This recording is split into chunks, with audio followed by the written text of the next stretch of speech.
14.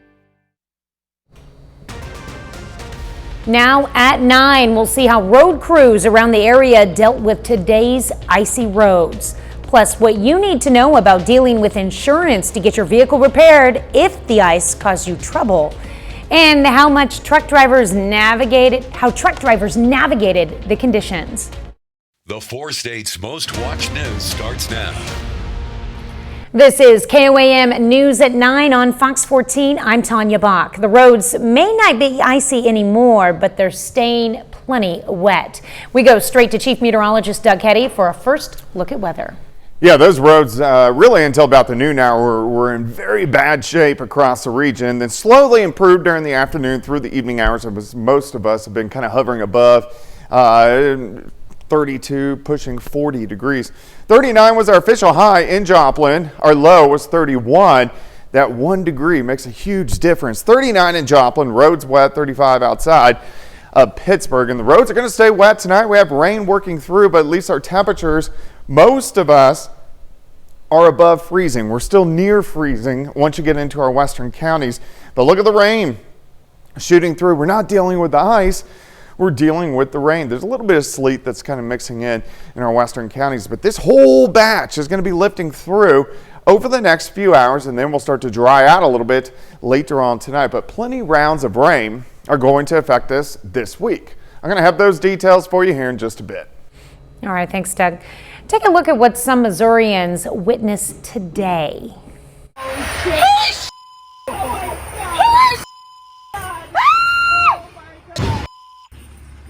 Oh my God! Ice, man!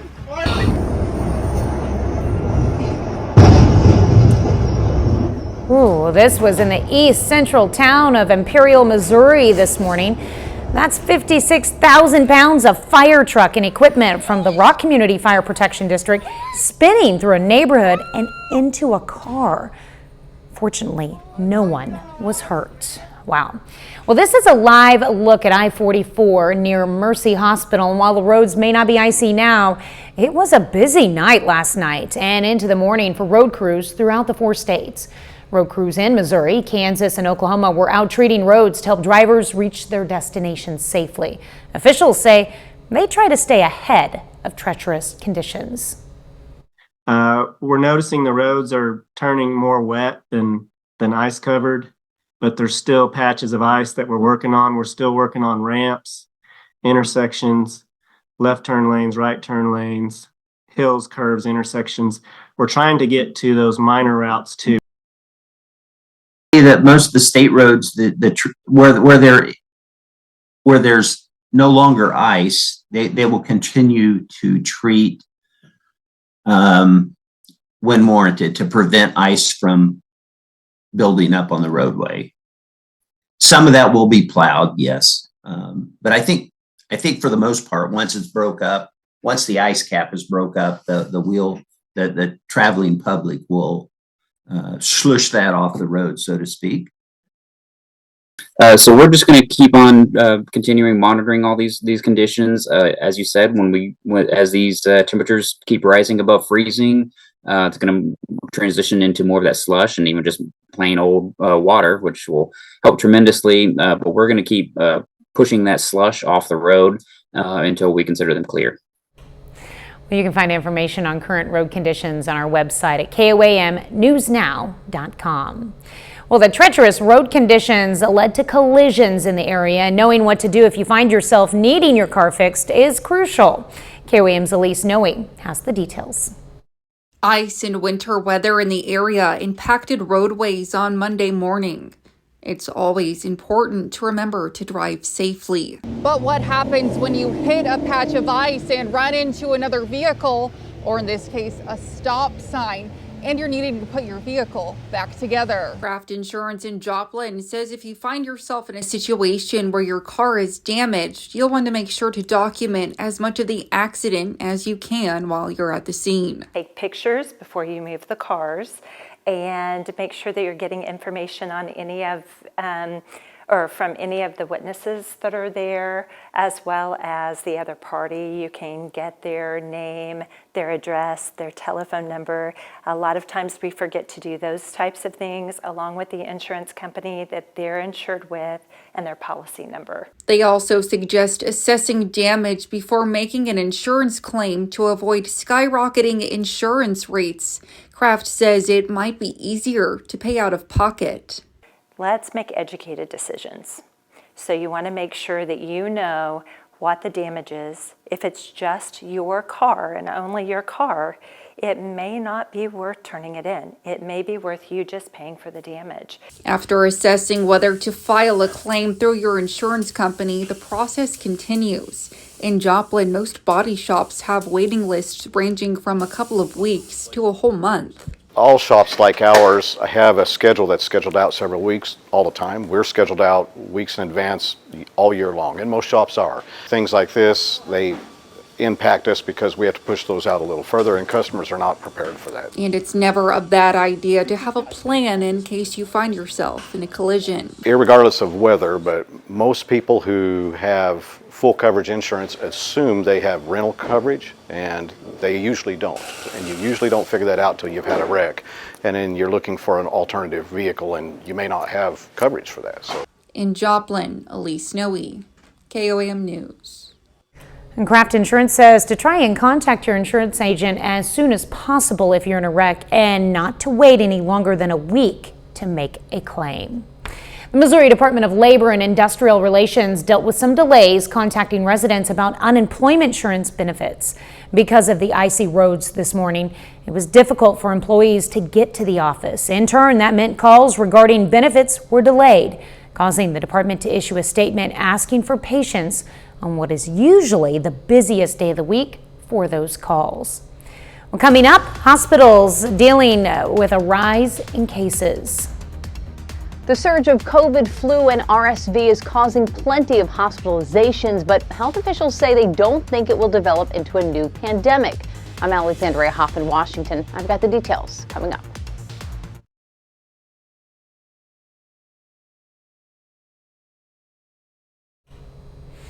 As a new surge of respiratory viruses surges nationwide, major hospital systems across the country are dealing with severe overcrowding. Fox News correspondent Alexandra Hoff has more from Washington. As the so-called triple-demic of flu, COVID, and RSV grinds on, major hospital systems across the country are sounding the alarm, saying the combination of respiratory viruses is causing severe overcrowding, leading to dangerous conditions. New York and Los Angeles have already reinstated mask mandates inside hospitals. And in Boston, Massachusetts General announced Friday it's been operating under what it calls a capacity disaster, meaning the emergency department is full and dozens of patients are waiting for beds. They'll leave you in the hallway and attend to you in the hallway with a curtain. It's awful. I don't know what this world's coming to. I really don't. But the White House says it doesn't think this current surge will result in a new outbreak, pointing out hospitalizations are a lagging indicator. And new CDC data shows only 24 states are now experiencing high or very high levels of respiratory illness. That's down from 37 in the first week of January. But vaccination rates remain low. Only 11% of children have gotten the most recent COVID shot, and 21% of seniors rolled up their sleeves for the RSV vaccine, meaning those two groups are still vulnerable to serious infections. It's a very difficult situation, but I think for parents to monitor their symptoms of their children, and if possible, to keep them at home away from other children to stop the spread of these respiratory viruses. The CDC also says the percentage of positive tests for COVID and RSV decreased last week, while positive flu tests remain stable. In Washington, Alexandria Hoff, Fox News. Well, Doug is next with a complete look at your forecast, and later we'll see where Pitt State and Missouri Southern's basketball teams stand in the MIAA.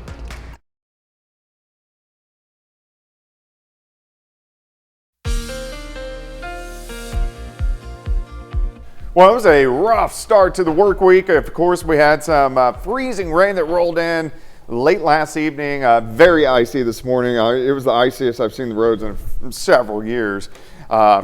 But we warmed up, now we're just rain, so there may still be a few slick spots. Of course, it's a little slick when it's just wet outside and we have bands of rain, which are going to continue to roll through. Nice shot, Cornell Arts and Entertainment Complex, Tower Cam downtown. We are looking north and east, and if we look where most of the rain and ice has occurred, right along that I-44 corridor, a lot of areas have picked up with the rain added in, 1/2 inch to 3/4 of an inch. Look at the freezing rain and sleet picking up late last night. And then we got a big band of freezing rain early this morning, rotating through the region.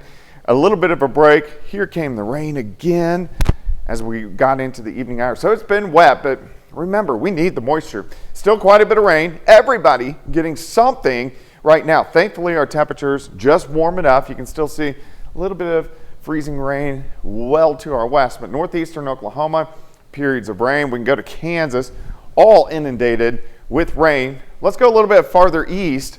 Here's Nevada, Lamar, Stockton, all the Joplin Metro, all picking up rain, a little lighter batch down through parts of Newton County, extends south into Benton County. Now, this is all going to lift through, so by midnight, most of the persistent rain will be along the north of I-44. Once we get to about 3 a.m., most of the persistent rain is gone, but here's the problem. Then we switch over to drizzle and fog. Nothing's going to refreeze. Look at our temps, mid-30s, so you don't have to worry about the ice, but you do have to worry about the visibilities and still the roads at least being wet as we have drizzle and fog that sets in as we go into the morning hours. Rain chances high for the next couple hours and then drop, but as we get into late tomorrow, look at this. They go back up again with our next batch. So we've already had the batch we're getting right now is batch number 2. Of course, the ice was batch number 1. Temperatures staying above freezing, or at least at freezing across the board, which is good. Here is range line, one of our MoDOT cameras, sitting at 39, easterly winds at 5. Of course, humidity is high. Look how the fog starts to build in. So this is late tonight into tomorrow morning. It's going to be patchy, but the areas that get the patchy fog, it could be fairly dense. So we got to watch that through the morning hours. All right, here's wave 2, rotating 3. Here's wave 3 out through parts of Arizona, which will start to affect us by the time we head into late tomorrow. Once we get rid of this batch of rain, just drizzle most of the day tomorrow. But look at our temps. We go into the 40s, which is pretty good. And then that rain advances back in as we head into Tuesday evening. 46 for you tomorrow, 53. Drizzle and fog on Wednesday, and then Thursday 53. At least we're in the 40s and 50s, but we're going to have rain chances every single day until Saturday. Those temperatures are amazing compared to what we have. And the fact that not dropping even below freezing till Sunday night, and even then it's 1 degree. I know, it's not bad. I will take it. Yep. All right. Thanks, Doug. Well, truck drivers are sharing their experience of driving on icy roads. KOAM's Amber Jenkins has more. Driving on icy roads with low visibility can be difficult for anyone, especially if you're driving a 1,000+ pound truck like truckers at Joplin 44 Petro. Ice is always a big no-go. Ice is always a big, and then getting in front of an 80,000 pound truck like what we drive, that's not really a good thing to do. Right. It's too dangerous out here. I've been out here 40 years. Yeah, it's too dangerous. You see a lot of the country, and you meet a lot of cool people. It's a very nice industry, but then also you got the pros and cons. You know, driving with aggressive drivers, even citizens and other aggressive truck drivers. Whether you're a new trucker or have decades of experience, the community is eager to help you wait out the weather or figure out what's next. No, we've been to Missouri before. This is like our 3rd time, but this is as far as we've ever been before, so we're trying to figure out if we're going to leave or not. And if you're not sure, ask somebody that's always out there willing to give you a hand. But don't take it upon yourself and think you know it all, because I've been out there so long and I still don't know it all. One thing truckers remind each other when the roads are dangerous, you can replace the freight, but not your life. The main thing is keep your following distance, safe speed. Snowing, I don't like to chain up, so I shut it down to be safe. You know, it's more my life compared to the freight. One thing is give yourself plenty of time in between loads, and yeah, just think about your family. Think about your family, and that's always the main key to If the load's in a hurry to go, find somebody else or don't pull it, because it's not worth your life or anybody else's life. And for drivers, be cautious around trucks because they're carrying the goods you need. When you're driving out there, I know you got these expensive cars and stuff like that. These can be considered as truck drivers, because without us, you won't be going to Walmart or any other retail location to buy the products that we do have. So respect the truck drivers, please. Reporting in Joplin, Amber Jenkins, KOAM News. Other drivers can also help truckers stay safe by avoiding their blind spots, allowing extra room for trucks on turns, and remembering they may need extra space to stop. Coming up, consumers are looking for the best of both worlds. That's the Ford F-150 Lightning pickup truck behind me. Ford's electric truck getting rave reviews, but sales not matching. I'll be back in just a moment with a full story.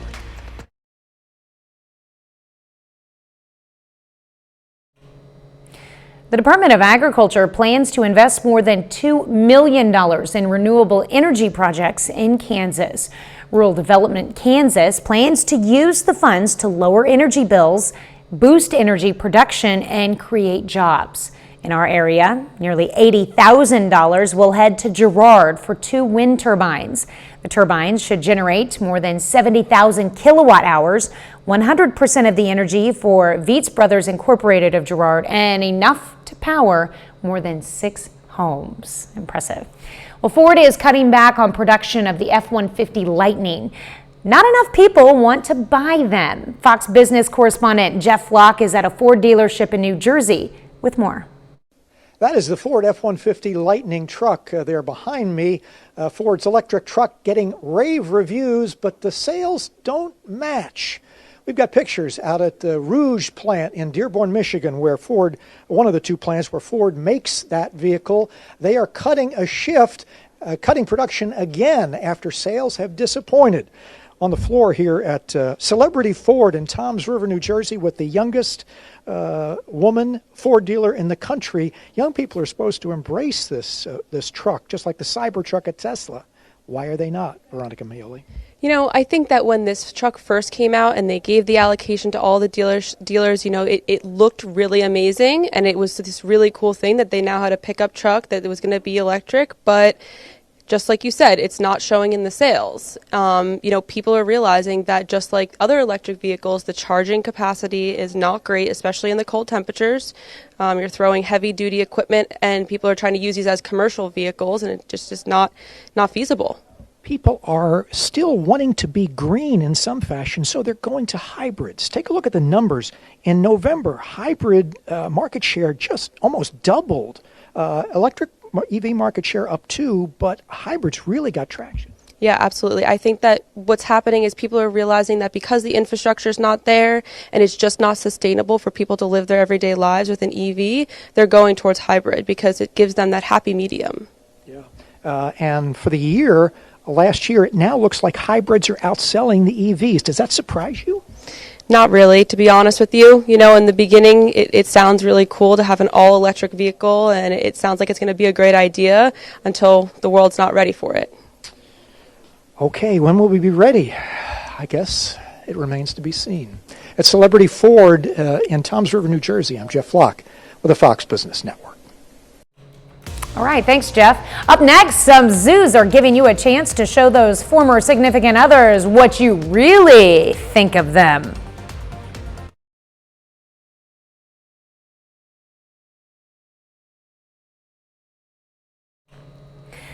Well, some zoos know love is crawling around out there waiting for a pet name. The Bronx Zoo and the San Antonio Zoo say, hey, what says love better than roaches? And you can give your loved one or disliked former significant other a gift by naming a roach in time for Valentine's Day. The Crimea Cockroach fundraiser lets jilted exes strike back by naming a roach that will get gobbled by a zoo animal. The zoos say your loved ones will appreciate the goosebumps. Oh my.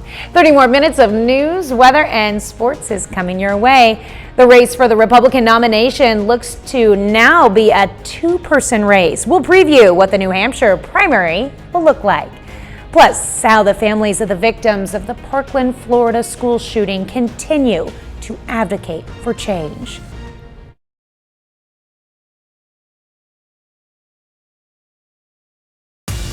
You're watching the 4 states' most watched news. This is KOAM News at 9 on Fox 14. I'm Tanya Bach. The New Hampshire primaries are tomorrow, and there's been a major shakeup in the GOP field with Florida Governor Ron DeSantis out of the race. Now Nikki Haley and Donald Trump are making their last-minute push to voters.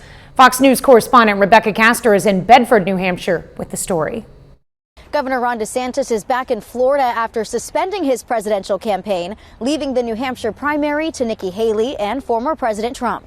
It's clear to me that a majority of Republican primary voters want to give Donald Trump another chance. I think he should have waited. I don't think he should have gone up against Trump. It's now a two-person race.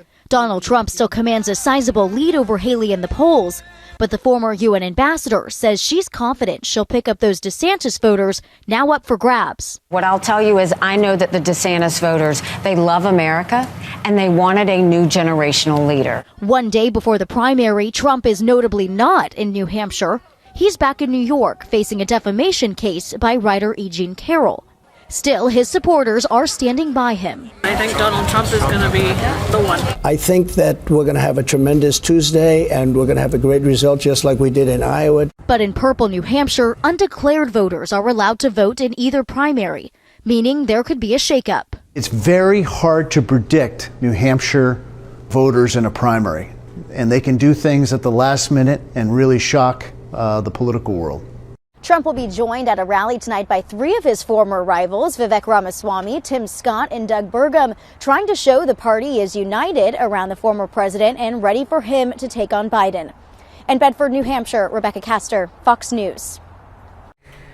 Well, Vice President Kamala Harris took the issue of abortion to Wisconsin voters as the Biden campaign launches a national tour focused on women's reproductive rights. New executive orders today aim to strengthen access to contraception and educate health care providers on their rights and obligations in pregnancy-related medical emergencies. In the last several days, demonstrators on both sides of the issue took to the streets nationwide. An emotional guided tour of the Parkland, Florida high school where a deadly massacre took place, and victims' families led the U.S. Secretary of Education around so he could gain insights into the challenges faced by schools in ensuring the safety of students. Fox News correspondent Nate Foy reports. To say that this morning was probably one of the most impactful experiences of my life is an understatement. U.S. Secretary of Education Miguel Cardona reacted to touring the campus at Marjorie Stoneman Douglas High School in Florida, where a shooter killed 17 people back in 2018. Victims' parents say enough is enough. This is the opportunity from a federal standpoint to finally start putting these pieces together and to drive the change that we need to stop the next one. Parents of some of the victims arranged the tour of the building that's been left untouched since the mass shooting. Cardona saw firsthand the blood-stained walls with bullet holes and shattered glass. The goal, to make lasting policy changes and hopefully prevent future school shootings. We can't have true school safety and security from the threat of gun violence unless we deal with the reality that too many kids and others who intend harm are getting easy access to guns and ammunition. Gun control continues to be a big issue this election season, while guns rights groups say they're prepared to fight for the Second Amendment. Americans are witnessing a spike in violent crime, and they're also watching woke prosecutors fail to put those criminals behind bars. So they're not feeling safe, and therefore they're going out and exercising their right to self-defense. The school building where the mass shooting happened is set to be demolished sometime this summer. In New York, Nate Foy, Fox News. A little bit later, why faculty members at California State University are headed to the picket line. Provided by Roper Kia.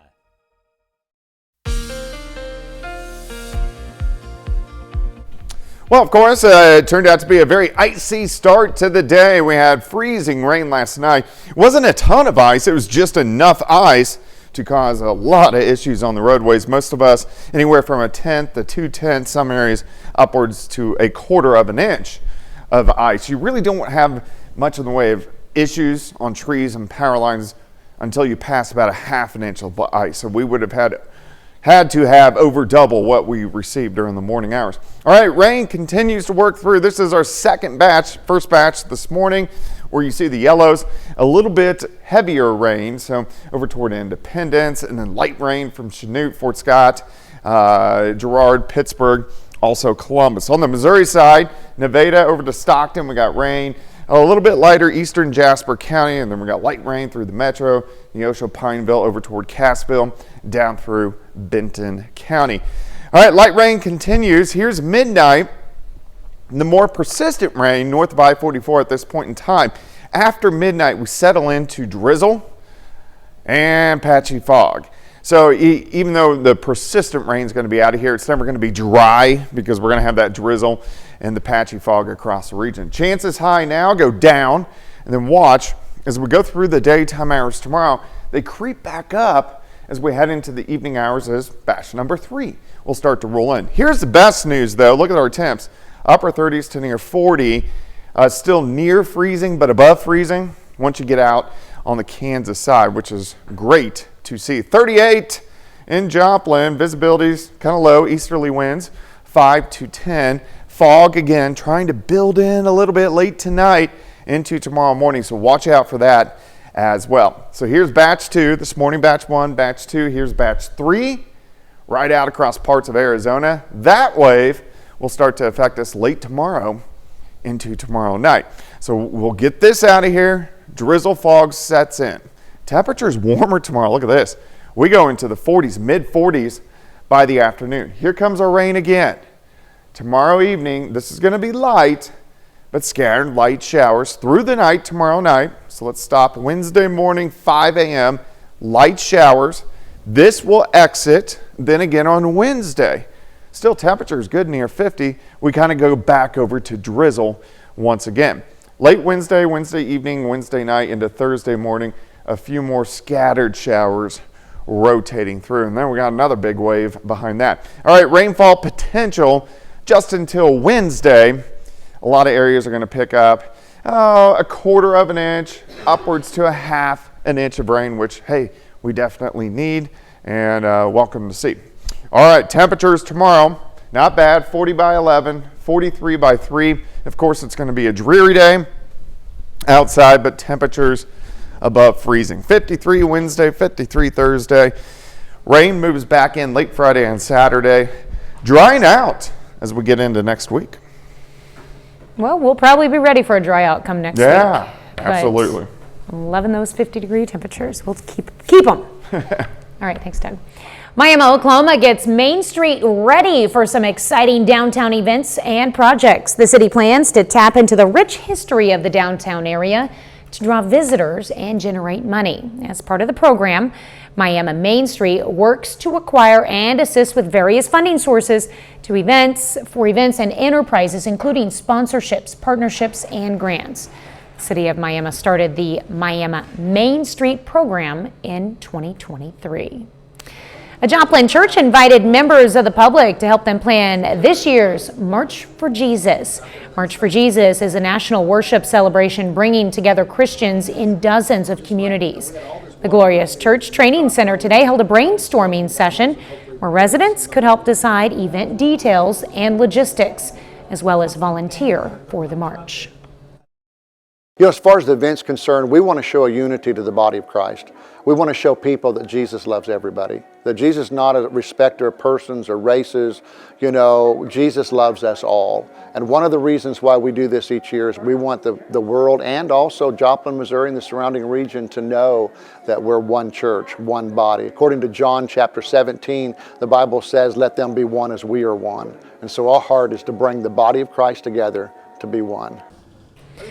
The March for Jesus is scheduled for Saturday, May 18th at 9 a.m. Coming up in sports, 2 local college basketball teams enter the week with double-digit win streaks. Plus, one of the 4 teams left in the NFL playoffs makes an addition to its roster. John Dales has those stories and more up next.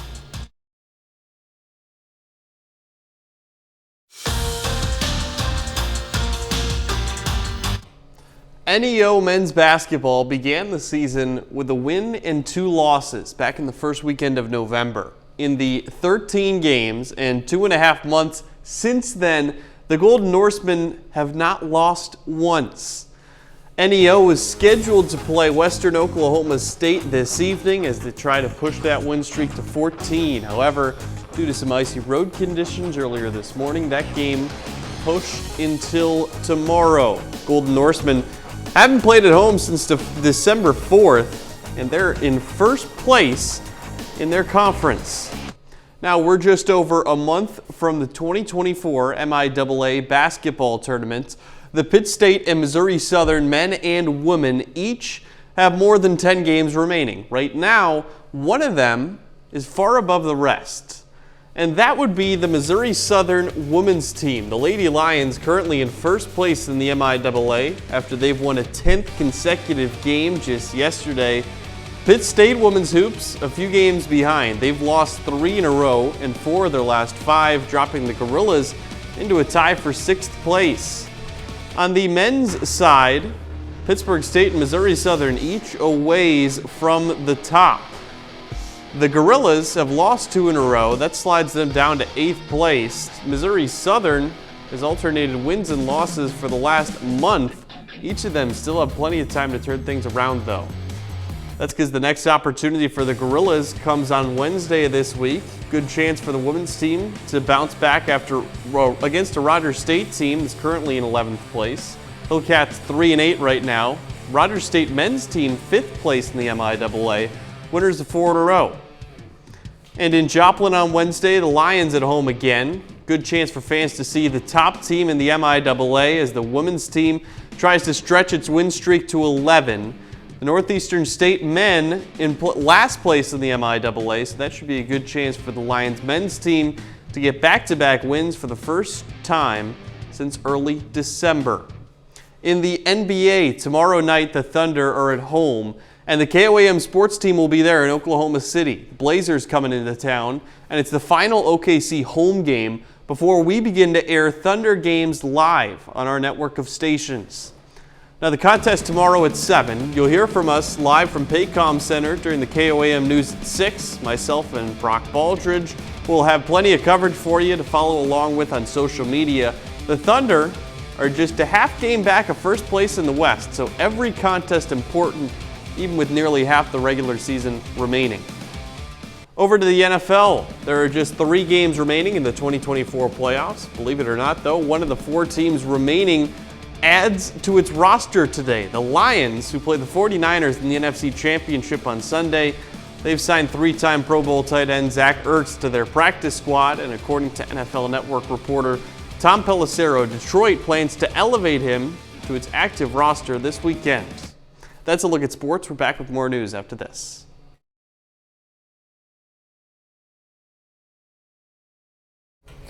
Fresh off a jam-packed year in labor disputes, faculty members at California State University, the largest 4-year public university system in the country, are on strike starting today. Fox Business correspondent Kelly O'Grady has more from Los Angeles. 2024 was a year full of big wins for labor unions, and now teachers and faculty at the nation's largest public university are hoping that streak continues.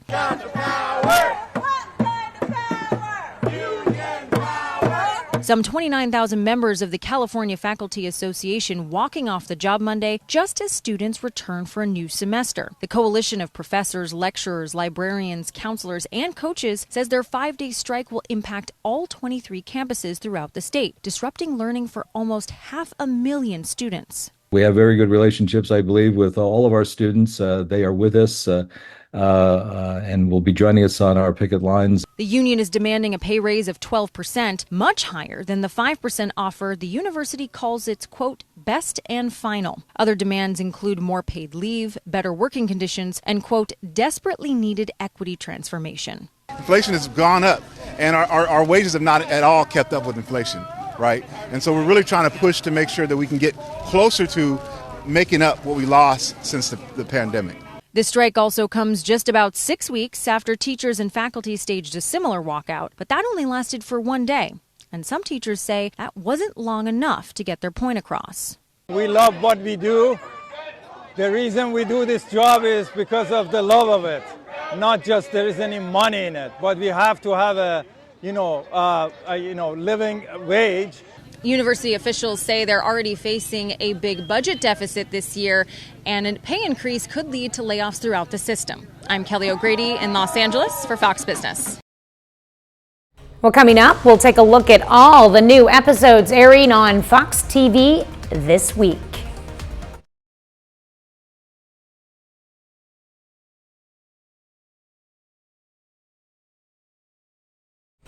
This week on Fox TV, a groundbreaking true crime series returns. TMZ brings a new special and Fox competition shows continue. Here's Fox's Ashley Dvorkin. 25 minutes, guys.